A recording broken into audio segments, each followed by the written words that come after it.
Bonjour à tous et bienvenue sur boursicoté.com pour cette nouvelle analyse technique Forex et matières premières avec une perte de devise euro-dollar qui invalide le signal de neutralisation ici que je vous donnais hier, à savoir ici la cassure de ce support oblique qui définissait ici la petite tendance haussière. Donc sous l'effet d'une baisse du dollar cet après-midi, on est revenu ici au contact de la résistance horizontale des 1.19. Donc d'un point de vue global ici, on n'est plus sur un signal d'inversion de tendance, c'était un scénario alternatif. Il y a certes ici une cassure de ce support, mais qui déboucherait plutôt ici sur une neutralisation de la dynamique.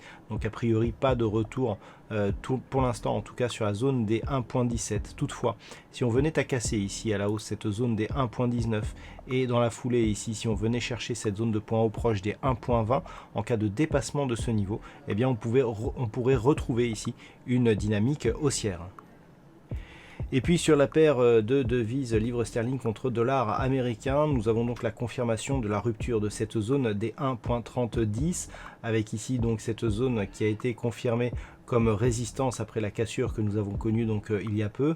Après une tentative ici de débordement, la paire de devises a accéléré à la baisse. Je vous avais donné un objectif ici de poursuite en direction du support des 1.2780 qui pour un pip a été touché donc cet après-midi. On a un point bas à 1.27808.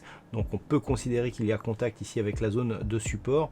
Petit rebond technique au niveau suite au contact de cette zone, mais on voit ici que le mouvement baissier reste toujours en cours. Donc on est ici dans une poursuite de cette dynamique. En cas de rupture ici de la zone des 1.2780, le prochain support, qui est un support mineur, se trouvera lui à 1.2645.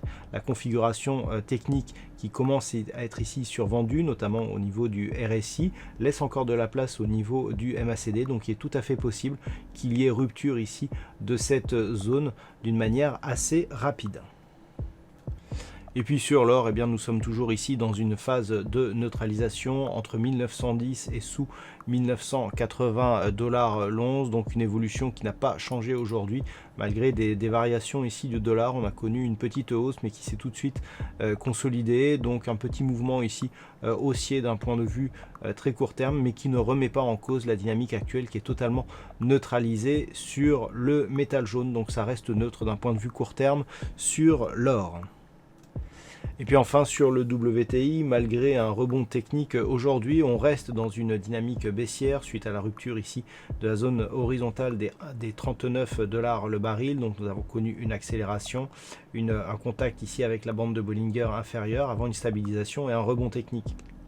Lorsque l'on observe ici ce rebond technique, on peut constater que les points hauts ici des bougies qui constituent ce rebond restent bien sous la moyenne mobile 20 exponentielle, qui joue vraiment le rôle ici d'une résistance. Donc clairement on est toujours dans un setup qui reste baissier. Tant que les cours ne repassent pas ici au-delà des 39 $ le baril, l'objectif reste désormais une poursuite du mouvement en direction ici du support des 34,60 $ le baril.